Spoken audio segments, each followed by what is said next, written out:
Okay, welcome back to the isometric exercise with the Functional Isometric library. Today we're going to be going through the isometric lateral raise and utilising the forklift lifting strap, so the equipment-free variation. Again, if you don't have access to one of these, that's absolutely fine. You just have to make sure that you have a fixed strap of some kind that provides you that immovable resistance. Now remember, with all functional isometric exercises, the idea is to overcome the resistance, try and execute a dynamic movement against that fixed object. With this strap, it's really easy to perform the isometric lateral raise. All you need to do is step into the centre of the strap itself, feet approximately hip to shoulder width apart. Again, ideally, as is the case, whenever you're using one of these straps, you want it to be running underneath your heel, just to limit that ankle eversion and inversion strength. Now, with this, it depends on you as an individual. If you have any shoulder issues or anything like that, you can actually adjust the strap to put it in a more comfortable position. Me personally, I like to hold the strap with a slight degree of elbow flexion. But I also know some people that like to put the strap in their elbows and again bring their hands together and try and flare their elbows out from this position as well. Again, with your stance width, that's going to determine also the range of motion that you can be within. So if I bring my feet together, my arms are obviously slightly higher now as well, so I can execute it at a slightly larger range of motion. With the lateral raise, there's a couple of different execution points that you have to be aware of.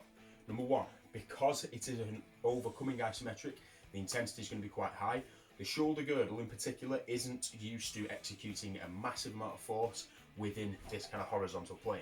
So I always recommend, and you'll see on the program itself, it never requires a ballistic contraction. It's always progressive, just to reduce the risk of any shoulder injury. In addition, you've also got the same with isometric frontal raises as well. So anytime we're doing this kind of movement at our shoulder that requires a huge moment arm, we keep the progressive contractions in and try and eliminate a lot of the ballistic movement. Another point, because of the high intensity nature, your body will try and compensate somewhere. So you have to make sure that you're keeping that tension within the midline, avoiding any kind of hyperextension within the lower back.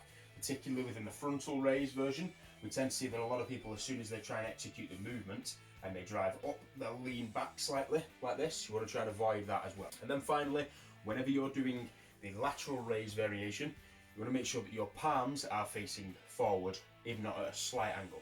Never turn them all the way in, okay? If you turn them all the way in, you're going to increase the risk of subacromial impingement in your shoulder, which we do not want. So, from here, I'm going to execute a couple of different variations. We're going to go through the isometric lateral raise and the isometric frontal raise in a couple of different positions as well, and I'll show you how to adjust the range of motion nice and easy. Focus on the upper two loops. Now, for the isometric lateral raise, like I said, I'm going to start with my feet about shoulder width apart. I'm going to hold on to the handles and I'm going to take them out to the side.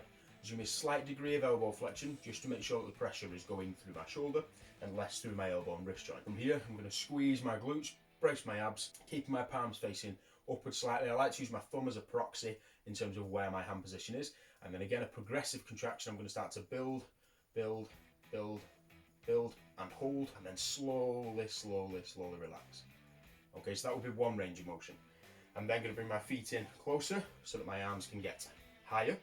And I'm going to do the same thing. So again, set my position, squeeze my glutes, brace my abs, build, build, build, hold, hold, hold, and relax. And then for the final range of motion, take one foot off, and it'll get slightly higher as well. Like I said, play around with your stance position on this one. If you want to get even higher, what you can do is train them individually. So you can hold like this, as long as this side stays fixed, okay, and it's not going to pull out from underneath you, you can train the end range of motion as well. Now again, as I've said before, with all isometric training, when you train in a longer range of motion, there tends to be a greater carryover to other joint angles. So within this scenario, make sure that you are getting a lot of the time spent at the lower hand position, because that's a longer range of motion at the shoulder, whereas this would be a shorter one because the shoulder is in a more abductive position. However, it's even more optimal if you can train the joint through a series of different ranges of motion. Again, from here, I'll be single arm to hold this in place. Make sure I have hold of the strap, thumb pointing forward, hips square on, brace my abs, and then I'm going to, again, perform that lateral raise motion.